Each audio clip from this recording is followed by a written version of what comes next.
Welcome to the world of science fiction where extraordinary tales come to life. Enjoy the journey. The escape pod tore through Earth's atmosphere like a dying comet, its hull screaming against the friction. Inside, Lyra clutched her son Cal to her chest, her three hearts pounding in sync with the alarms blaring around them. The pod's AI flickered, its voice garbled. Impact in 10, 9. Cal's wide violet eyes stared up at her. "Will they hate us here, Mother?" Lyra didn't answer. Earth was a forbidden world in her culture, a place her species, the victories, had once tried to conquer. Now, it was her only hope. The crash sent dirt and debris flying as the pod skidded across a field, finally lodging itself against an oak tree. Smoke curled from the wreckage. Lyra pried the door open, coughing, and dragged Cal into the cold night air. The unfamiliar scent of pine and wet soil assaulted her senses. Then she heard it, the crunch of boots on gravel. A human man stood at the edge of the field, a rifle slung over his shoulder, his face shadowed by a wide-brimmed hat. Lyra shoved Cal behind her, baring her teeth in a victory threat display, bioluminescent veins flaring blue along her neck. The man didn't flinch. He lowered his rifle slowly. "You're a long way from home, Mom." Lyra's voice was harassed. "We mean no harm." The man nodded toward Cal, who peeked out from behind her. "Kid looks half-frozen. I've got a warm house just yonder." Trusting a human was insanity, but the pod was destroyed. Cal was shivering, and the man's steady gaze held no malice. She swallowed her pride. "Lead the way." The farmhouse was small but sturdy, its windows glowing yellow. Inside, the man, Jonas, he said, handed them thick wool blankets and a bowl of stew. Cal devoured it, but Lyra only stared at the steam rising from her portion. Jonas leaned against the fireplace. "You're victories, ain't you?" Lyra stiffened. "You know of us. Enough to know your people don't come here willingly."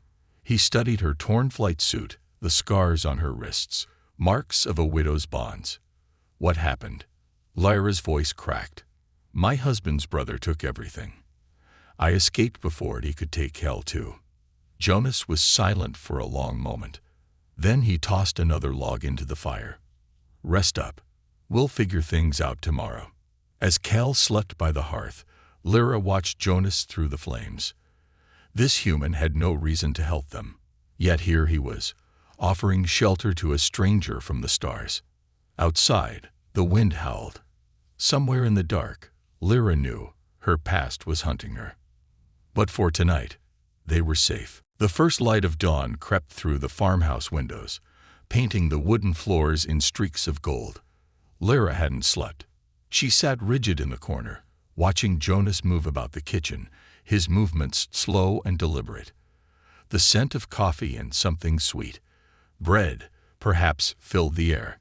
Cal still slept curled by the hearth, his breathing steady, his small fingers clutching the edge of the blanket Jonas had given him. Jonas glanced at her, his expression unreadable. "You hungry?" Lyra's stomach twisted, but she shook her head. "I don't eat human food." He raised an eyebrow, but didn't argue. Instead, he pulled a jar from a high shelf, its contents glistening with a deep purple hue. "This ain't human food. Found it years back in a crashed pod, like yours, but smaller. Figured it might be for your kind." Lyra's pulse quickened. She recognized the jar's label, victories nutrient gel, used for long space voyages. "Where did you?" "Like I said, found it." He set the jar on the table. Didn't know what it was till now. She hesitated, then unscrewed the lid. The scent was faintly metallic, familiar. She dipped a finger in, tasting it. It was stale, but edible. Jonas watched her for a moment before turning back to the stove. "Kid can have some too when he wakes." Lyra studied him. The way his shoulders carried a quiet weariness, the scars on his hands from years of labor. He wasn't like the humans in victory propaganda, violent conquerors, ruthless and cold. He was just a man who had kept alien food in his cupboard for years, just in case. Cale stirred, blinking sleepily. "Mother." She brought him the jar, and he ate eagerly, his small face lighting up. "It tastes like home." Jonas chuckled. "Glad it's not poison." Lyra tensed, but Cale giggled, and after a moment, she felt the corner of her own mouth twitch. The days that followed were strange. Jonas showed them the farm, the rows of crops, the animals, the way Earth's sun warmed the soil. Cale was fascinated, running through the fields, chasing chickens, his laughter ringing out like music. Lyra stayed close, always watching, always waiting for the other shoe to drop. One evening, as Jonas repaired a fence, Cale sat beside him, handing him nails like a tiny assistant. "Why do you live alone?" the boy asked. Jonas didn't look up. "Used to have family. Not anymore." Lyra, hovering nearby, caught the weight in his words. Loss. She knew it well. That night, as Cale slept, she found Jonas on the porch, staring at the stars. She hesitated, then sat beside him. "You never asked why we're really here." He took a sip of his drink, something bitter-smelling human alcohol. "Figured you'd tell me when you were ready." She exhaled, her breath misting in the cold air. "My husband's brother, Vathar, rules our homeworld now. When my mate died, tradition demanded I marry him, to keep the bloodline pure." Her voice turned sharp. "I refused. So he declared me a traitor, tried to take Cale as his heir." Jonas was silent for a long moment. Then softly, "You ran." "I had no choice." She clenched her fists. "But he will find us. Vathari don't let go of what they claim." Jonas turned to her, his gaze steady. "Then we'll be ready." We asterisk. The word settled over her like a shield. A week later, the storm came. Not rain or wind, a solar flare, Jonas called it. The sky burned with auroras, beautiful and terrifying. Lyra's pod, half buried in the field, suddenly crackled to life, its damaged comms spitting static. Then a voice, faint but unmistakable, cut through the noise. Lyra of Clan Vathar, you are hereby ordered to surrender. Return the child, and your execution will be swift. Her blood turned to ice. Jonas was already moving, grabbing his rifle. "How long till they get here?" Lyra's hands shook. "If they're hailing us. They're already in orbit." Cale, wide-eyed, clutched her sleeve. "Mother." She pulled him close, her mind racing. They had nowhere to run. No ship. No weapons. Jonas cocked his rifle, his jaw set. "Then we hold our ground." For the first time since crashing on this forbidden world, Lyra felt something kindle in her chest, not just fear, but defiance. She wouldn't let them take Cale. Not without a fight. The static from the pod's comms died as abruptly as it had begun, leaving only the eerie hum of the auroras overhead. Lyra stood frozen, her grip tightening around Cale's small hand. The voice had been unmistakable. Vathar's second-in-command, Commander Droth. If they were hailing her, it meant their ship was close. Too close. Jonas broke the silence first. "We need to move." Lyra turned to him, her voice barely above a whisper. "There's nowhere to go. Their scanners will find us no matter where we hide." Jonas's jaw clenched, but his eyes were steady. "Then we don't hide." He knelt in front of Cale, his voice softening. "You remember that old storm cellar behind the barn?" Cale nodded, his violet eyes wide but unflinching. "Good. I need you to run there right now and wait for us. Don't come out, no matter what you hear." Lyra's chest tightened. "You can't expect him to go alone. He'll be safer there than with us if they start shooting," Jonas said, his tone leaving no room for argument. He handed Cale a small flashlight. "Go. Fast and quiet." Cale hesitated only for a second before darting off into the darkness, his small form disappearing between the tall stalks of corn. Lyra watched him go, her heart's pounding. "They won't just take him. They'll kill you for harboring us."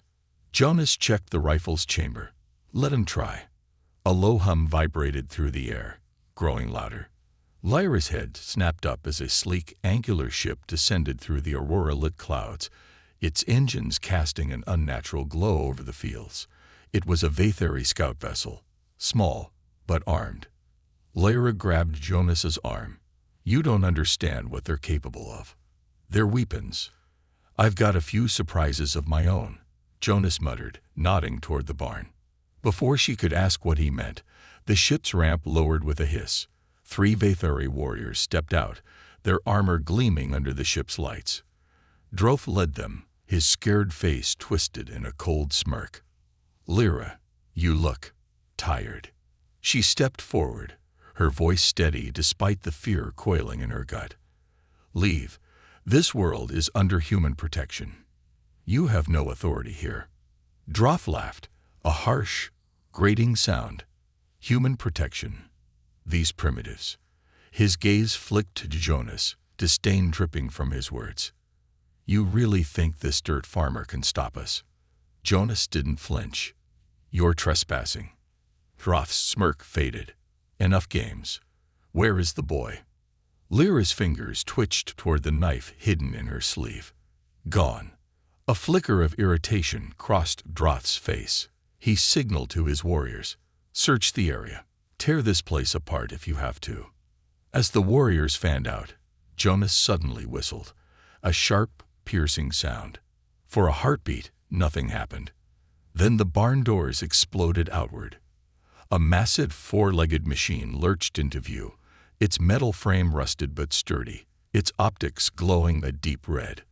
Lyra stared in shock. It was an old human farming drone, but modified, its arms fitted with what looked like jury-rigged plasma cutters. Droth snarled. What is this? Jonas grinned. Meet Bessie. The drone charge. Chaos erupted.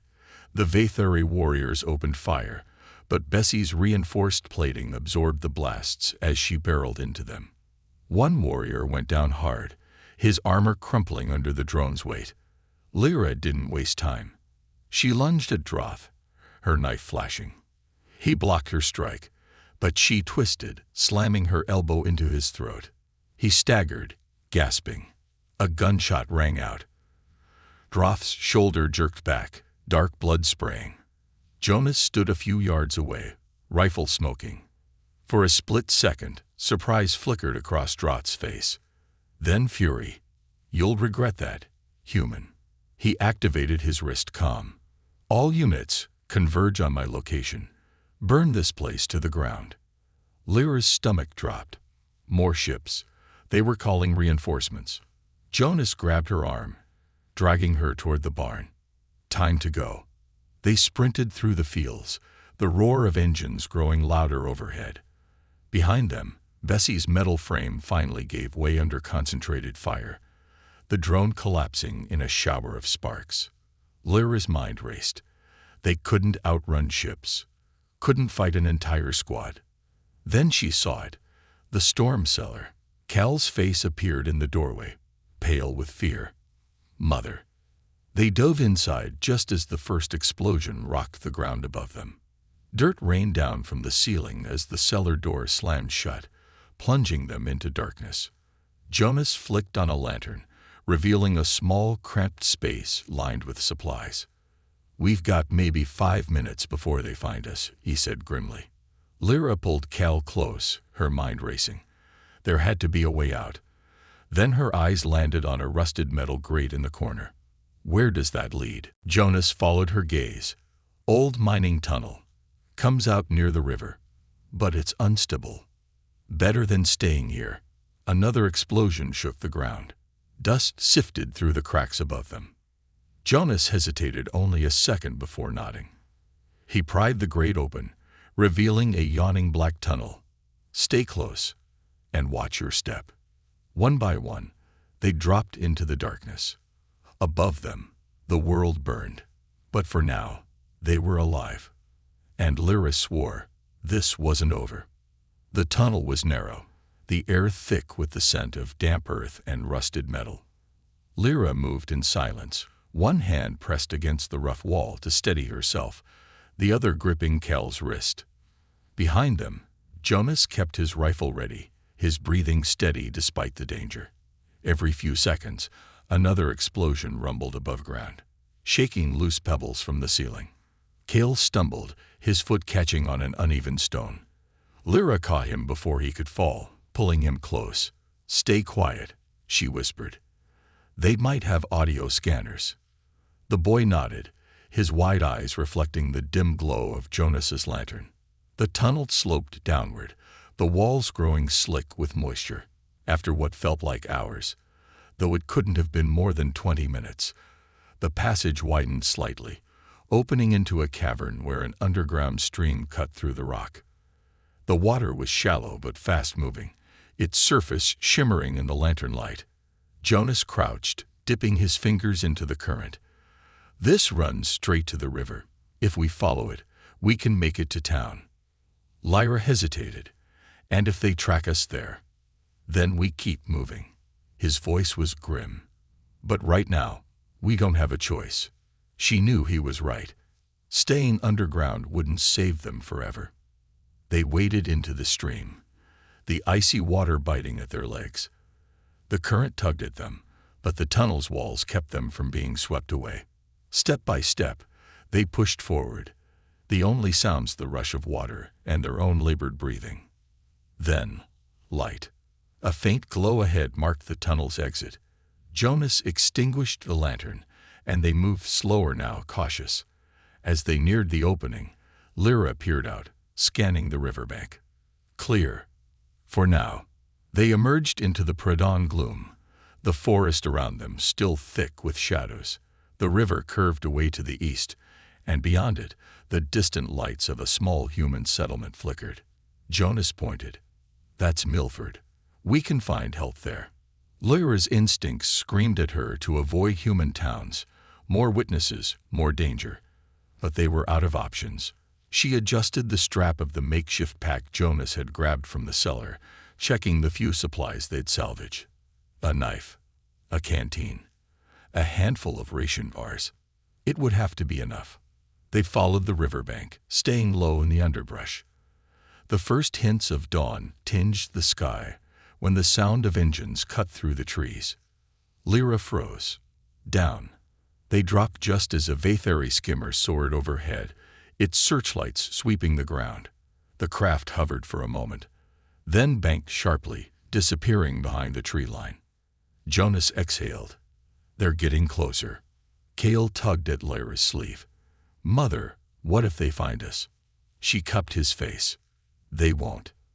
But the lie tasted bitter. They reached the edge of Milford as the sun crested the horizon. The town was small wooden buildings, a single paved road, a handful of early risers moving about their business. Jonas led them toward a squat structure near the center, its sign reading Sheriff's Office. Lyra balked. "You want to involve more humans." "We need allies," Jonas said. "And Harlan's not just the sheriff. He's my cousin." Before she could argue, the office door swung open. A broad-shouldered man with a silver star pinned to his vest stepped out, his eyes narrowing as he spotted them. "Jonas, the hell's going on? We got reports of explosions out your way." "Alien hunters," Jonas cut in. "They're after Lyra and the boy." Harlan's gaze flicked to Lyra's bioluminescent scars, then to Kel. For a heartbeat, he just stared. Then he spat into the dirt. "Well, ain't that a damn mess?" He jerked his head toward the door. "Get inside. Now." The office was cramped, maps and wanted posters covering the walls. Harlan locked the door behind them, then turned to Jonas. "You got a plan, or are we just waiting to die?" Jonas leaned his rifle against the desk. "We need to buy time. If we can get a message to..." A scream cut him off. Outside, the sound of blaster fire erupted, followed by panicked shouts. Lyra rushed to the window just in time to see a Vathari warrior kick open the door of the general store across the street. Droth had found them. Harlan swore, yanking a shotgun from behind the desk. "You two, stay here. He tossed Jonas a second pistol. "I'll round up the townsfolk. We'll hold them off as long as we can." Jonas caught the gun, his jaw set. "They're not here for you, Harlan. You don't have to." "Like hell I don't." Harlan's grin was fierce. "This is my town." He was out the door before anyone could stop him, bellowing orders. Within minutes, humans emerged from buildings, armed with rifles, axes, even pitchforks. Lyra watched in disbelief as they formed a ragged line in the street, facing down the Vathari warriors. These weren't soldiers. They were farmers, shopkeepers, and they were standing their ground. Droth stepped forward, his armor gleaming in the morning light. "Hand over the traitors, and no one else has to die." Harlan spat. "You're on our land, boy. You don't make the rules here." For a moment, silence hung over the street. Then Droth raised his blaster. The first shot went wide, striking the water pump in a spray of sparks. The second never came.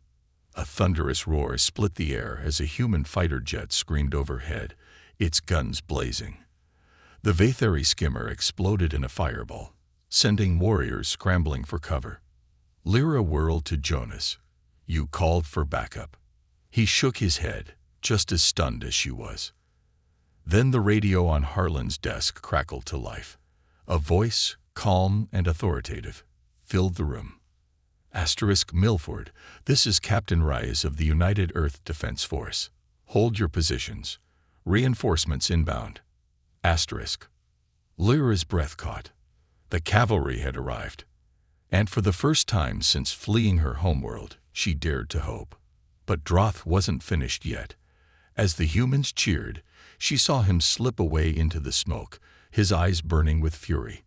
This wasn't over. Not by a long shot. The arrival of the Earth Defense Force changed everything.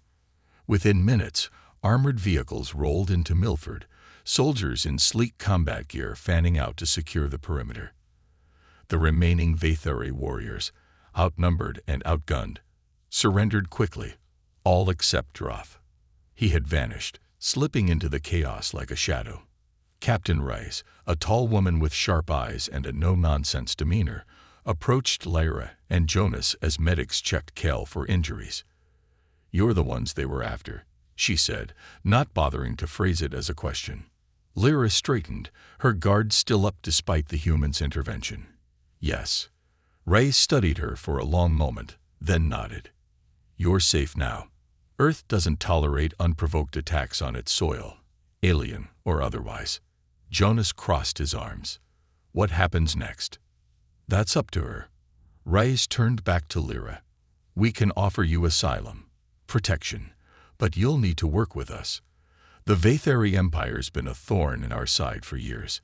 Any intel you have could save lives." Lyra hesitated. Betraying her people, even after all they'd done, felt like a final severing of the life she'd once known. But then she looked at Kel, at the way he watched the human soldiers with awe instead of fear. She made her choice. "I'll tell you everything." The weeks that followed were a whirlwind.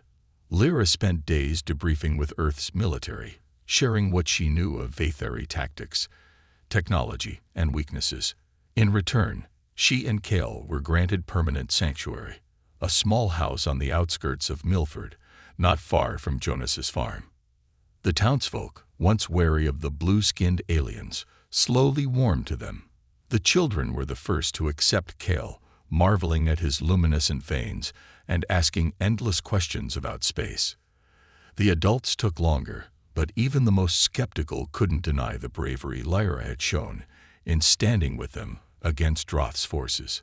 Jonas became a constant presence, helping them adjust to Earth's rhythms. He taught Kel how to plant seeds in the rich soil, laughing when the boy recoiled at the feel of dirt between his fingers.